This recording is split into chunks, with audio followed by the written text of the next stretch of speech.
মেহেরপুরের গাংনীতে 1 কেজি গাঁজা সহ জেমস প্রকাশ মণ্ডল 55 নামের এক মাদক ব্যবসায়ী ও শাহির 45 নামের অপর এক মাদক সেবীকে আটক করেছে জেলা মাদকদ্রব্য নিয়ন্ত্রণ অধিদপ্তরের সদস্যরা। আজ সোমবার 5 মে সকাল 10:30টার দিকে গাংনী উপজেলার যোগিন্দা গ্রামের সার্চ এলাকায় অভিযান চালিয়ে তাদেরকে মাদকসহ আটক করা হয়। মাদক ব্যবসায়ী জেমস প্রকাশ মণ্ডল উপজেলার যোগিন্দা গ্রামের অমরেন্দ্র মণ্ডলের ছেলে। আর সবজি সেবনকারী শাহির আলী উপজেলার ঢ্যাপা গ্রামের মৃত আব্দুল জলিলের ছেলে। নিজে দেখুন, অন্যকে দেখাতে ভিডিওটি শেয়ার করে আমাদের সাথী থাকুন। এর মধ্যে মাদক সেবনকারী শাহির আলীকে ভ্রাম্যমাণ আদালতের মাধ্যমে 1 মাসের বিনাশ্রম কারাদণ্ড ও 50 টাকা জরিমানা আরোপ করা হয়। গাংনী উপজেলা নির্বাহী অফিসার ও নির্বাহী ম্যাজিস্ট্রেট প্রীতম সাহা শাহির আলীকে এই দণ্ডাদেশ দেন। শাহির আলীকে আজ সোমবার 5 মে দুপুরে গাংনী থানা পুলিশের মাধ্যমে জেলা হাজতে প্রেরণ করা হবে।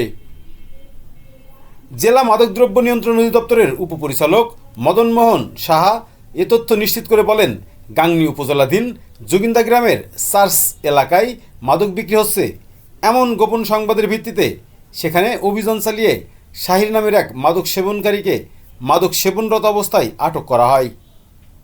পরে তার দেওয়া তথ্য অনুযায়ী একই এলাকার জেমস প্রকাশ মণ্ডলের বাড়িতে অভিযান চালিয়ে জেমস মণ্ডলের শয়ন কক্ষের ভেতর থেকে হলুদ স্কচ টেপ দিয়ে মোড়ানো একটি পোটলায় 1 কেজি গাঁজা উদ্ধার করা হয়।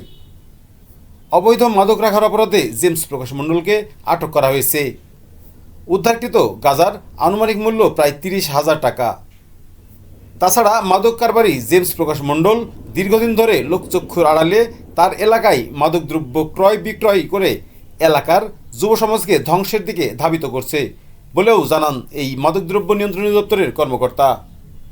আটক মাদক কারবারি জেমস প্রকাশ মণ্ডলের বিরুদ্ধে মাদকদ্রব্য নিয়ন্ত্রণ আইনে নিয়মিত মামলা দিয়ে গাংনী থানায় সোপর্দ করা হয়েছে।